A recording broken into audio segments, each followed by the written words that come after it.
তো আজকে গেছিলাম ঠাকুরনগর শুটে, ঠিক আছে, একটা ভিডিও শুট ছিল। তাই দাদার দোকানে এসেছি, দাদারা দেখা, এই দাদার দোকানে এসেছি। তো এইখানে একটা জিনিস দেখলাম যেটা আমার হেভি লেগেছে, ঠিক আছে, তো তোমাদের দেখাচ্ছি। আয় এদিকে আয়, নিয়ে আয়, ফ্ল্যাশটা মারিয়ে দেয়। বাকি দেওয়া বন্ধ, বাকি দিলে কাস্টমারের সমস্যা। 1, অসুখ হওয়া। 2, কেউ না কেউ মারা যায়। 3, অ্যাক্সিডেন্ট হয়। 4, বেতন পায় না। 5, বাপ মা হসপিটালে থাকে। 6, অভাব অনটন আসে। 7, কিস্তি থাকে। 8, ফ্যামিলিতে সমস্যা হয়। 9, কাজ নেই। 10, তার দেখা পাওয়া যায় না। 11, দোকানদারের ব্যবহার খারাপ।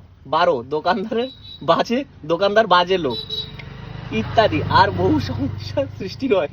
সুতরাং বাকি দিলে কাস্টমারের এত সমস্যা করা আইনত দণ্ডনীয় অপরাধ বলে মনে করছি। এই জিনিসটা দেখে আমার হেভি লাগলো, তাই এই জিনিসটা তোমাদের সাথে শেয়ার করছি।